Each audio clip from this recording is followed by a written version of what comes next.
எல்லா புகழும் எல்லா கனமும் என்னில் அசாத்தியம் செய்பவர்க்கே எல்லா துதியும். Praise the Lord. நாம் இன்று வெளிப்படுத்தின விசேஷ புத்தகத்தை எழுதின யோவானை குறித்து சுருக்கமாக பார்க்க போகிறோம். இவர் 5 புத்தகங்களை எழுதியிருக்கிறார். யோவான் எழுதின சுவிசேஷம், 3 நிருபங்கள், வெளிப்படுத்தின விசேஷம். இவருடைய தகப்பன் பெயர் செபதேயு என்று சொல்லப்பட்டிருக்கிறது. இவருடைய தாய் சலோமி என்று வரலாற்று சான்று சொல்லுகிறது. இவருடைய குடும்பம் ஒரு நல்ல பணக்கார குடும்பம். அந்த காலகட்டத்தில் இவங்க அப்பாவுக்கு அந்த மீன் பிடிக்கிற படகுகள் ஒரு வியாபார ரீதியாக வளர்ச்சி பெற்றதான ஒரு நபர் என்று வரலாற்று சான்றுகள் சொல்லுகிறது. இவர் 12 அப்போஸ்தலர்களில் மிகவும் முக்கியமானவராக கருதப்படுகிறார். இவரை கொண்டுதான் கர்த்தர் பெரிய ஒரு தீர்க்க தரிசனத்தை எழுதி நம்முடைய கரங்களிலே கொடுத்திருக்கிறார். பழைய ஏற்பாடில் அநேக தீர்க்க தரிசன புத்தகங்கள் இருந்த போதிலும் புதிய ஏற்பாடில் ஒரே ஒரு தீர்க்க தரிசனங்கள் தான் இருக்கு. அது வெறும் 22 அதிகாரங்கள், 404 வசனங்கள், சுமார் 12,000 வார்த்தைகள் தான் இருக்கு. ஆனா இதுல பாத்தீங்கன்னா நிறைய ஆழமான சத்தியங்களை கர்த்தர் எழுதி நம்முடைய கரங்களிலே கொடுத்திருக்கிறார். இவர் ஒரு மீன் பிடிக்கிறவர் என்று சொல்லி வேதம் சொல்லுகிறது. மத்தேயு எழுதின சுவிசேஷம் 4ஆம் அதிகாரம் 21வது வசனம் நீங்க பாத்தீங்கன்னா, அங்கே செபதேயாவின் குமாரன் யாக்கோவும் அவன் சகோதரன் யோவானும் தங்கள் தகப்பன் செபதேயாவுடனே படகில் இருந்து தங்கள் வலைகளை பழுது பார்த்து கொண்டு இருக்கையில் அவர்களை கண்டார், அவர்களை தேவன் அழைத்தார் என்று வேதம் சொல்லுகிறது. அப்போ இவர் அவருடைய அப்பா கூட சேர்ந்து மீன் பிடிக்கிற தொழிலே இருந்தார்.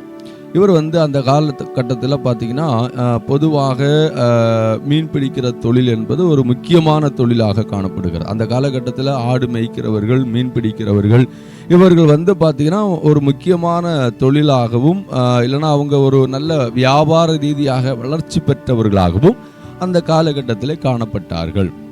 இரண்டாவது அவரை குறித்து பார்க்கும்போது அவர் இடிமுழக்கத்தின் மக்கள் என பெயரிடப்பட்டவர். அதாவது இவருக்கு இடிமுழக்கத்தின் மகன் அப்படிங்கிறதான பெயர், ஒரு பட்ட பெயரை ஆண்டவர் கொடுத்திருந்தார்.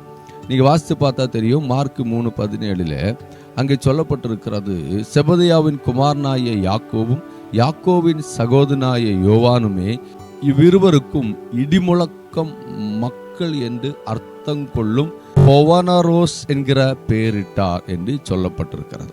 பாருங்க, இவர் இடிமுழக்கத்தின் மக்கள் அப்படின்னா பயரானவங்க, கடவுளுக்காக எதையும் செய்யக்கூடியதான ஒரு அந்த மனப்பக்குவம், மன தைரியம் உள்ள ஒரு நபர்கள் என்று சொல்லி ஆண்டவராகிய இயேசு கிறிஸ்துவை இவங்களுக்கு இடிமுழக்கத்தின் மகன் என்கிறதான அந்த பெயரை ஆண்டவரே கொடுத்திருக்கிறத நம்ம பார்க்க முடியும். அந்த அளவுக்கு ஊழியத்தில் அவர்களுடைய ஈடுபாடுகள் இருந்ததாக நாம் இந்த வசனத்தின் மூலமாக புரிந்து கொள்ள முடிகிறது.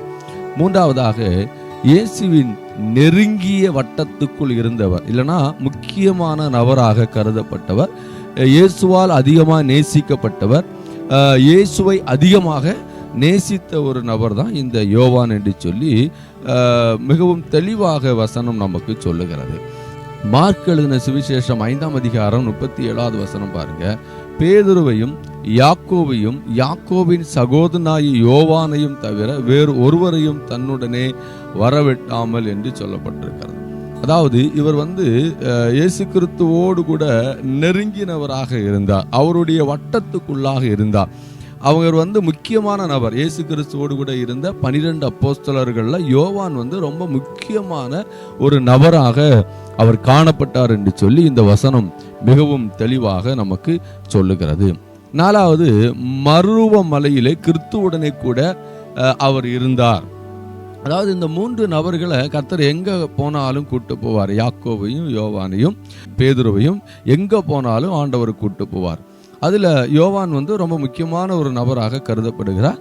பேதுருவை வைத்து தான் ஆண்டவர் சபையை கட்டினாலும் கூட யோவான் ஒரு முக்கியமான நபராக அந்த நாட்களிலே இயேசு கிறிஸ்துவோடு கூட இருந்தார் என்று சொல்லி வேத வசனத்தின் அடிப்படையில் நாம் புரிந்து கொள்ள முடிகிறது. மத்தேயு எழுதின சுவிசேஷம் 17ஆம் அதிகாரம் 1வது வசனம் பார்த்தீங்கன்னா, அங்கே அவர் மறுரூப மலையில் இயேசு கிறிஸ்துவோடு கூட இருந்ததாக, அந்த இடத்துக்கு இயேசு கிறிஸ்து அவரை அழைத்து சென்று தாம் மறுரூபமாகிறதான அந்த காட்சியை அவருக்கும் காட்டி கொடுத்ததாக நாம் அங்கு பார்க்க முடிகிறது. அடுத்து பார்த்தீங்கன்னா பஸ்கா பண்டிகையை ஆயத்தப்படுத்தும்படியாக அனுப்பப்பட்ட நபர்ல அவரும் ஒருத்தராக இருந்தார் என்று சொல்லி லூக்கா 22:8 சொல்லப்பட்டிருக்கிறது. அப்பொழுது அவர் பேதுருவையும் யோவானை நோக்கி, நாம் பஸ்காவை புசிக்கும்படிக்கு நீங்கள் போய் அதை நமக்கு ஆயத்தம் பண்ணுங்கள் என்று சொல்லி அவர்களை அனுப்பினார். பாருங்க, அந்த இடத்துலயும் ஆண்டவர் யார் அனுப்புறார் பாருங்க, பேதுருவையும் யோவானையும் நோக்கி என்று சொல்லப்பட்டிருக்கிறது. அப்ப அந்த இடத்துலயும் இவர்கள் முக்கியமானவராக கருதப்படுகிறார்கள். முக்கிய இடத்துக்கெல்லாம் பார்த்தீங்கன்னா இந்த யோவானை தேவன் அனுப்புகிறதை நாம் அங்கு பார்க்க முடிகிறது.